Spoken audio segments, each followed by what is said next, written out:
북한이 1950년 6월 25일 새벽 기습 남침해 벌어진 6.25 전쟁이 65주년이 된 해이다. 65년 전 우리 군은 북한군의 기습으로 어이없이 무너져 낙동강까지 후퇴해야만 했다. 그러나 지금 우리 군은 동북아 최강의 탱크와 이지스 함정, F-15 전투기로 무장한 강군으로 거듭났다. 현재 우리 군이 보유한 전력과 국내 방산기업의 기술로 전력 배치된 주요 무기의 발전상을 연재를 통해 살펴보기로 했다. 편집자주 38선 상이 북한군 야포가 남쪽을 향해 일제히 불을 뿜고 북한군 기동부대가 서쪽의 옹진반도로부터 동쪽으로 개성, 전곡, 포천, 춘천, 양양에 이르는 38선 전역에서 공격을 시작했다. 또한 유격대와 육전대가 동해안을 따라 강릉 남쪽 정동진과 임원진에 상륙했다. 우리 민족의 최대 비극이었던 6.25 전쟁은 이렇게 시작됐다. 우리 국군이 미처 준비 태세를 갖추기도 전에 방어진지를 기습한 북한군 공격에 선봉에 선 것은 소련제 T-34 전차와 Su-76 저주포였다. 부대 창설의 배경을 떠나 707 특임대는 한국군 최고의 대테러 부대로 인정받고 있다. 군부대는 다양한 특수부대를 보유하고 있다. 당시 국군은 단 한 대의 전차와 자주포도 갖지 못했다. T-34 전차를 격파할 수 있는 대전차 무기도 없었다. 북한군의 전차는 무적 괴물처럼 보였다. 그러나 모두가 그냥 바라보고 있지는 않았다. 화염병을 들고 또는 박격포탄을 메고 전차를 향해 달려들었다. 감히 대적할 상대가 없을 것이라며 방심하고 해치를 열어놓은 채 진격하고 있던 전차에 올라타 전차의 내부에 화염병을 던졌다. 또한 포탄을 등에 맨 채 6탄으로 전차를 향해 돌격하는 용사도 있었다. 6.25 당시 국군의 총병력은 10만 3,827명이었다. 해군과 공군은 항공기 32대와 전투기 한 척이 고작이었다. 국군사단의 주요 화력은 81mm 박격포 36문, 60mm 박격포 81문, 105mm 곡사포 15문이 전부였다. 당시 국군의 야포 사정거리는 불과 6.5km, 북한군의 야포 사정거리 11에서 13km에 비하면 성능도 턱없이 부족했다. 그러나 65년이 지난 한국군은 완전히 달라졌다. 특히 무기체계의 발전은 눈부시다. K9 자주포 등 10대 명품 무기를 배출해 해외 방산 시장까지 넘보고 있다. 한국군의 미래전은 군단 중심으로 작전구역을 전방 120km로 대폭 확대할 방침이다. 우선 맨몸으로 화염병을 들고 싸웠던 육군은 지난 60년 동안 기갑전력을 크게 강화했다. 4세대 탱크인 K2 전차를 개발, 육상을 책임질 준비를 하고 있다. 1950년 미군으로부터 M36 잭슨 경전차를 교육용으로 도입한 이후 1950에서 60년대를 통해 M4A3A, M47, M48을 도입한 후 1970년대에 이르러 전차 개발의 꿈을 키웠다. 1988년 올림픽을 앞두고서 이른바 88 전차인 K1 전차가 양산됐다. 이후 K1의 포를 105mm에서 120mm로 바꾸고 장갑을 강화한 개량형인 K1A1 전차가 양산돼 배치됐다. 곧이어 K2 전차를 순수 국내 기술로 개발했다. K2A는 1500마력의 고출력 동력 장치를 장착해 강력한 힘을 자랑한다. 세계 최첨단 전차에 비해 기동력에서 전혀 손색이 없다. 전투 중량 55톤의 최고 시속 70km, 특히 험한 야지에서는 시속 50km의 속도로 거침없이 질주할 수 있다. 적이 대전차 유도탄을 기만하거나 직접 파괴하는 능동방호 체계 등 차기 전차가 보유하고 있는 능력은 세계 어느 전차와 비교해도 동등하거나 우월하다. 또 헬기를 잡을 수 있는 점은 매우 큰 강점이다. 이는 구경 120mm 55구 경장의 장포신과 최고의 기술로 제작된 탄약 그리고 자동 장전 장치 등이 결합된 결과다. 차기 전차의 주포는 같은 120mm라도 44 구경장인 기존 K1A1 주포보다 1.3m가 더 길다. 긴 만큼 추진제의 힘을 더 받으므로 탄이 포구를 빠져나갈 때의 속도가 훨씬 빠르다. 차기 전차는 날개 안정 분리 철갑탄과 다목적 성형 저격탄 등 2종의 탄약으로 최고의 힘을 내뿜는다. 한국군이 도입하기로 한 F-35 스텔스기. 백두산함으로 적함을 막아야 했던 해군도 비약적인 성장을 이뤘다. 이지스-함인 세종대왕함을 비롯한 다수의 한국형 구축함은 수동으로 움직이는 북한의 함정을 먼저 보고 정확하게 격침시킬 수 있는 능력을 갖추고 있다. 최첨단 군사과학기술이 응집된 꿈의 함정 세종대왕함은 미국, 일본, 스웨덴, 노르웨이에 이어 세계 5번째로 보유한 이지스 항공 구축함이다. 길이 166m, 너비 21m, 무게 7,600톤인 세종대왕함은 현존하는 최강 수상 전투함정으로 평가받고 있다.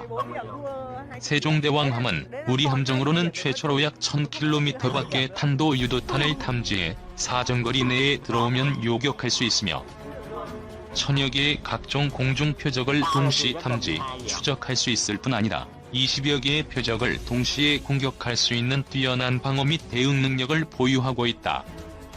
세종대왕함은 대공 능력이 탁월하다. 스탠더드 유도탄과 단거리 함대공 유도탄 램, 그리고 근접 방어무기 체계로 30mm 7연장 기관포 골키퍼 등이 그 방패의 주인공들이다. 함대함 교전 능력도 우수하다. 국방과학연구소가 국내 기술력으로 독자 개발에 성공한 최대 사거리 150km의 대함유도탄 해성을 탑재한다.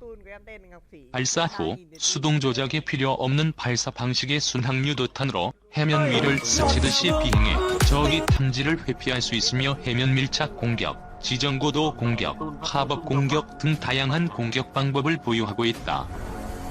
한국 해군은 올해 잠수함 사령부를 창설했다. 또한 수상 전투함의 최대 위협 중 하나인 적 잠수함 역시 국내에서 개발된 경월의 청상호와 대잠유도무기 홍상호가 맞는다. 이밖에 KMK-45, 마드포 62구경장 5인치 함포를 함수에 장착하고 있으며 미국과 일본의 이지스함에 탑재된 함포와 같은 종류로서 국내방 산업체 주식회사 위아를 통해 국산화한 것이다. KDX 1급 광개토대왕과 KDX 2급 충무공이 순신함 등 국산 구축함도 해상 방어의 주역으로 자리 잡았다. 해군은 올해 잠수함 사령부를 경남 진해기지에 창설하고 작전과 교육 훈련 등을 전담하도록 했다. 미국, 일본, 프랑스, 영국, 인도에 이어 세계 6번째 잠수함 사령부의 창설이다. 한국은 미국, 독일, 러시아, 중국 등에 이어 세계 12번째로 잠수함 설계와 건조가 가능한 나라다. 다만 엔진이나 음파 탐지기 같은 핵심 부품은 아직 수입하고 있다. 한국이 보유한 첫 잠수함은 1992년 독일에서 제작한 장보고함이다. 94년 이천함을 만들면서 국산화에 성공한 이래 모두 12척의 국산 잠수함을 진수하면서 13척의 잠수함을 보유하고 있다. 현재 2020년 실전 배치를 목표로 3,000톤급 국산 잠수함을 건조하고 있다. 3,000톤급 잠수함은 수직 발사대를 갖춰 수중에서 탄도미사일 발사가 가능하다. 실전 배치를 앞두고 있는 김좌진함은 보름 이상 물 위로 부상하지 않고 수중에서 작전이 가능하다. 미군에 의존했던 공군은 F-4, 5 전투기 시리즈와 KF-16 전투기 등에 이어 최첨단 F-15K를 도입, 우리 영공 방어에 나서고 있다. 2005년 12월 12일 대구기지에서 명명식을 겸한 도입식이 열리면서 F-15K는 한국 공군의 새로운 전력 전폭기로 데뷔했다. 명명식에서 부여받은 이름은 슬램이글로 대내외 공모를 통해 선정됐다. F-15K 슬램이글의 가장 큰 강점은 전자장비와 탑재무장에 있다고 할 수 있다. F-15K의 레이더 AN/APG-63-1은 현존하는 기계식 레이더 중 가장 신뢰성이 높고 성능이 뛰어나다. 이것은 곧 잔고장이 적다는 것을 의미하며 수색 범위는 고해상도 지역 매핑 92km, 공대공 185km, 해상 최대 37km, 자동 포착 18.5km가 가능하다. 엔진의 경우 G사의 F110STW120Pro 현재 삼성 테크윈에서 면허 생산하고 있다. F15K가 이륙하여 3만 피트까지 상승하는데 소요시간은 약 80초이며 이는 한국 공군의 요구 조건인 150초의 절반에 불과하다. 또한 엔진과 기체와의 관계를 나타내는 추력대 중량 비율은 1.6이며 이것은 상승지속 능력이 우수하다는 것을 의미하며 예를 들어 유로파이터 타이푼 전투기가 고도 상승 후 기체 안정을 취하고 수평 비행을 하려는 동안에 F-15K는 안정된 비행 자세로 곧바로 전투에 돌입할 수 있다는 것과 같다. 공군은 앞으로 한국형 전투기 사업도 추진해 나갈 계획이다. 개발 비용만 8조 6천여 원이 투입되는 KF-X 사업은 공군의 노후 전투기인 F-4, F-5의 도태에 따른 전력 보충과 미래 전장 운영 개념에 맞는 성능을 갖춘 전투기를 연구 개발하는 사업이다. 한국 공군은 공중급유기도 도입할 예정이다. 이밖에 우리 군은 북한 미사일을 방어하기 위해 한국형 미사일 방어체계와 킬체인을 구축 중이다. 17조 원을 투입해 2023년까지 완성하게 된다. 국방부는 킬체인 KAND 구축을 위해 군사정찰 위성 5기 확보, 고고도 무인정찰기 글로벌 호크 4대 도입, 사거리 500에서 800km 지대지 탄도미사일 개발, 팩3 요격체계 구축, 중장거리 지대공 미사일 국내 개발 등을 추진하고 있다. F-15K는 2002년 4월 차세대 전투기 사업에서 선정되어 2005년 10월부터 대한민국 공군에 도입되어 운용 중으로 현재 대한민국 공군이 보유한 항공기 중 가장 최신의 기종이자 핵심 전력이다.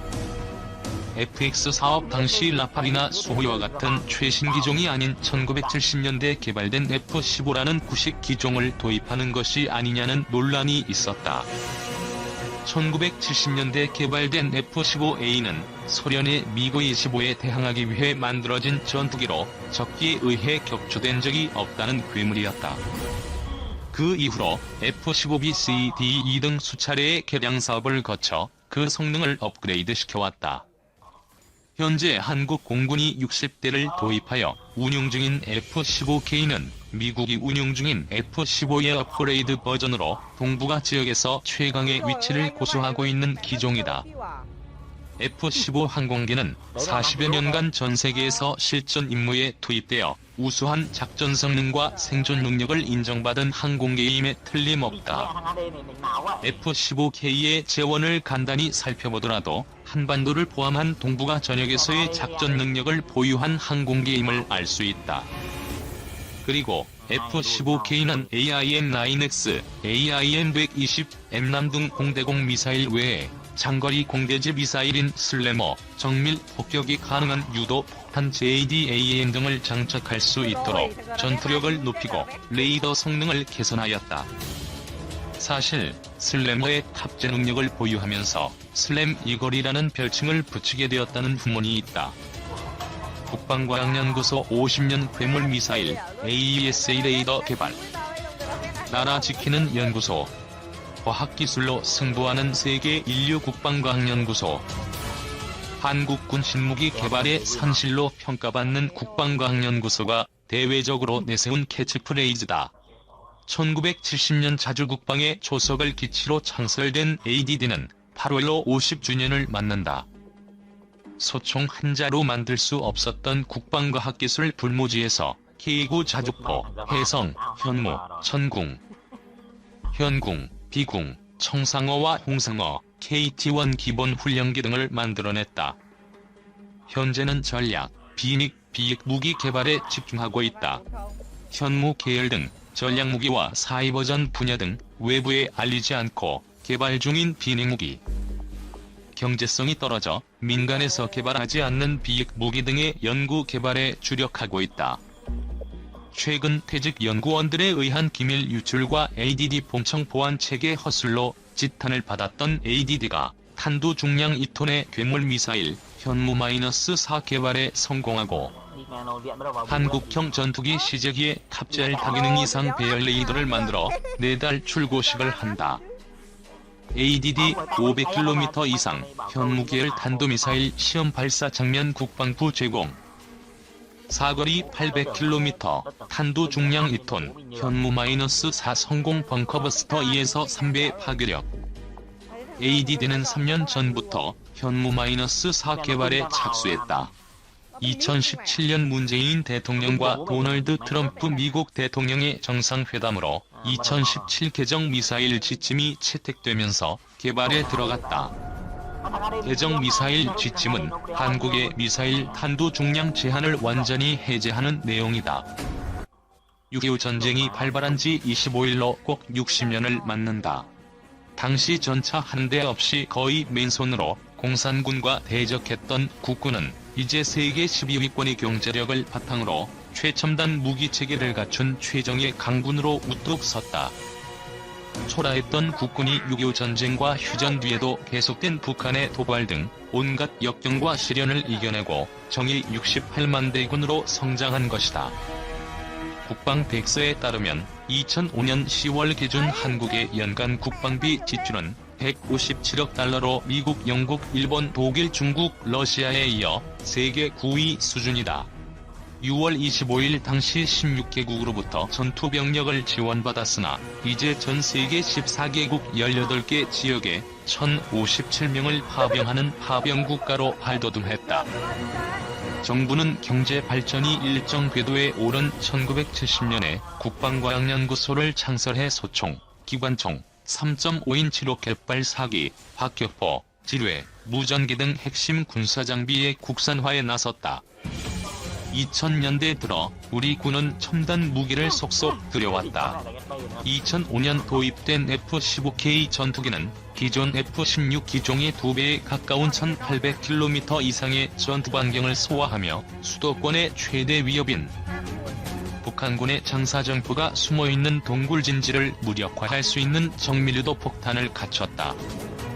2008년 12월 실전에 배치된 세종대왕함은 우리나라 최초의 이지스함으로 다기능 위상 배열 레이더를 탑재해 1054km 밖의 비행물체 천여 개를 동시에 탐지, 추적하고 150km로 접근하면 요격할 수 있다. 2012년까지는 전방위 감시가 가능해 공중, 해상, 지상으로 침투하는 적의 어떤 항공기와 함정도 탐지할 수 있는 공중조기경보통 제기 4대가 도입된다. 신형무기 개발 분야의 성과를 바탕으로 무기 수출에도 속도를 내고 있다. ADD는 2005년 이후 K-21 보병전투 장갑차와 K-2 전차, K-11 복합형 소총 등을 개발했고 2008년 12월에는 터키에 4억 달러 규모로 K-2 전차 기술을 수출하는 데 성공했다. 2008년 방산 수출 규모는 처음으로 10억 달러를 돌파했고 지난해에는 11억 6천만 달러를 기록했다. 현대중이 건조한 최신의 호위함, 보온 마스크 싣고 필리핀으로 출항. 현대중공업이 건조한 필리핀 최신의 호위함이 마스크 등 방역 물품을 싣고 필리핀으로 출항했다. 현대중공업은 18일 울산 본사에서 필리핀 해군의 2600톤급 최신의 호위함인 호세리 자람의 인도 출항식을 갖고 필리핀 수비항으로 출항시켰다고 밝혔다. 호세리 자람은 필리핀 해군의 노후 함정 현대화 사업의 일환으로 발주된 선박으로 4500해리 이상의 긴 항속 거리를 보유해 장기간 원해 경비 업무가 가능하다. 또 최대 속력 25노트로 운항할 수 있으며 필리핀 해군 최초로 유도탄 및 어뢰를 운용하는 것이 특징이다.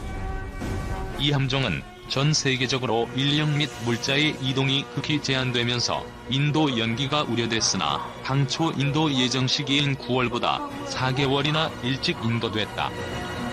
특히 현대중공업은 6.25 전쟁 참전국인 필리핀에 보온하는 의미에서 마스크 2만 개, 방역용 소독제 180통, 손소독제 2,000개, 소독용 티슈 300팩 등의 방역 물품을 이 함정에 선적해 출항시켰다.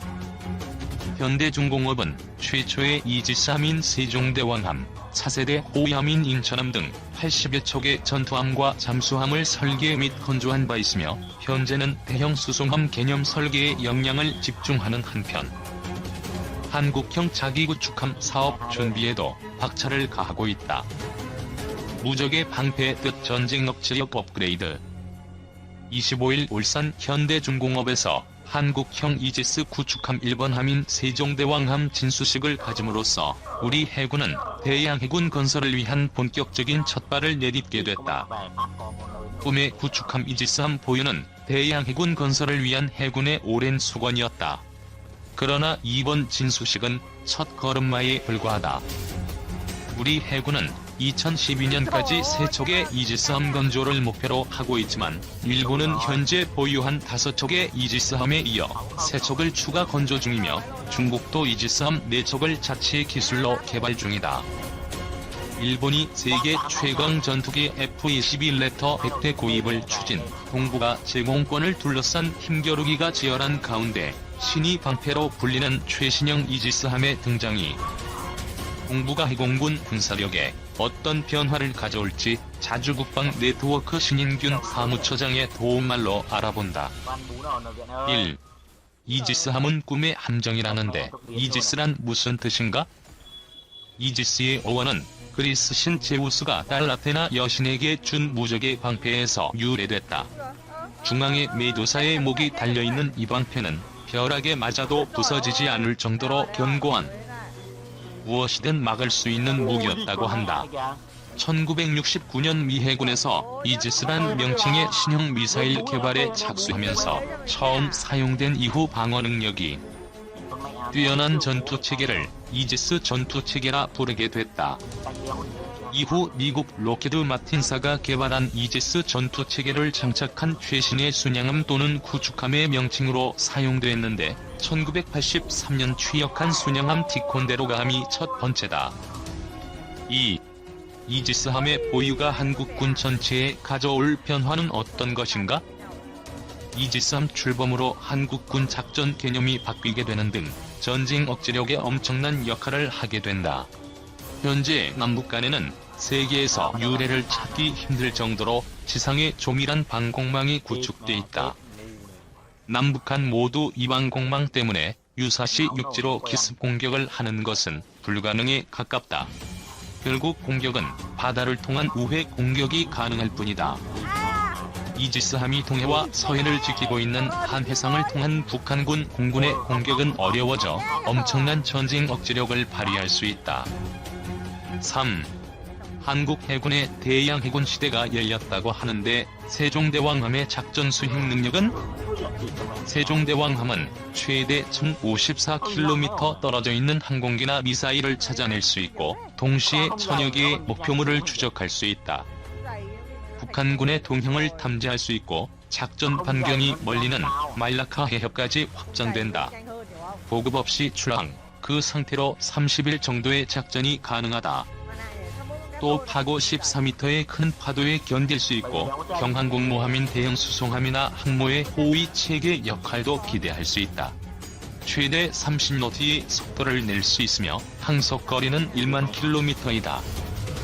4. 세종대왕함에는 어떤 무기들이 탑재되나? 세종대왕함의 가장 핵심적인 체계는 이지스라 불리는 다기능 위상 배열 레이더, 미사일 및 발사 체계 그리고 컴퓨터 자동 처리 시스템이 연동되는 전투 체계이다. 함대공, 대유도탄 방어, 함대함 유도탄과 장거리 대잠어뢰, 경어뢰 등 근접 방어 무기 체계인 골키퍼, 127mm 함포 등을 장착하고 있다. 또 대잠 및 구조용 헬기 2대가 탑재되며 승조원은 300명이다. 한꺼번에 대함미사일 15발을 쏠 수 있고 항공기는 17대를 상대로 싸울 수 있다. 이지스함은 특히 공중에 비행 중인 탄도 유도탄까지 탐지, 추적할 수 있다. 5. 세종대왕 하면은 어떠한 국산 유도탄과 신무기들이 탑재되나? 현재 일본이 보유 중인 5척의 이지스함보다 32에서 38발이나 많은 미사일이 탑재될 것이다. 정확히 500km 이상 떨어져 있는 지상 목표물을 공격할 수 있는 국산 함대지 크루즈 미사일 전령 32발과 잠수함을 잡는 국산 장거리 대잠 미사일 홍상어 16발도 탑재될 계획이다. 일본 이지스 하면은 함대지 크루즈 미사일이 없다. 6. 이지스함은 애초 6척이 도입될 예정이었는데 왜 3척으로 축소되었나? 당초 KDX-3 사업은 2020년까지 3개 전단으로 구성되는 기동 전단에 각각 2척씩 배치돼 모두 6척의 KDX-3급 이지스함을 보유할 예정이었으나 2005년 발표된 국방개혁 비전 2020 프로그램에 따라 3척으로 축소됐다. 외환 위기로 사업 착수가 2년 연기됐고 2003년 말에야 기본 설계를 마칠 수 있었다. 북한의 공군력을 해상에서 제압하려면 동해와 서해가 2척씩 모두 4척이 필요하며 이지스 함은적 단도탄과 전투기를 동시에 상대하려면 2척이 1조를 이뤄야 한다는 게 군사 전문가들의 대체적 견해이다. 7. 세종대왕함 건조비는 한 척당 1조 원이라고 하는데 정확한 비용은? 현대중공업이 선체 건조비만 2,594억 6천만 원에 계약했다. 이지스 레이더 시스템 가격 약 3,480억 원 등을 포함해 척당 1조 원 정도의 비용이 들어갔다. 그나마 레이더 시스템은 일본과 공동 구매를 했기에 척당 2천억에서 3천억 원이 절감된 것이다. 8. 한국형 이지스 구축함 일본함을 세종대왕함이라 이름 붙인 이유는? 해군은 이지스함이 국내뿐만 아니라 해외 파견 등 국제적으로 그 한 명이 빈번하게 등장할 것을 감안해 국민들로부터 많은 존경을 받고 있는 성군 등 위인의 이름을 부여키로 했다. 세종대왕은 국민적 호감도가 가장 높은 인물이다. 먼 훗날 항모를 보유하게 된다면 이미 대형 상륙함의 독도원 등이 한 명으로 사용되는 만큼 고구려, 발해 같은 운대한 대륙국가의 이름이 사용될 수도 있을 것이다. 9. 한국은 이지스함 몇 번째 보유국인가? 세종대왕함 진수에 따라 우리나라는 미국, 일본, 스페인, 노르웨이에 이어 세계에서 5번째 이지스 구축함 보유국이 됐다. 그러나 미국, 일본과 같은 7,600톤급 이지스 구축함은 세계에서 3번째로 보유하게 됐다. 스페인과 노르웨이가 보유한 이지스 구축함은 우리 해군의 KDX-2 수준인 4,600톤급으로 규모와 성능에서 큰 차이가 난다. 10. 세종대왕함의 한 해 유지 비용은? 미국의 경우 7,600톤급 이지스함 한 척을 운영하는 데 연간 300억 원의 유지 비용이 든다.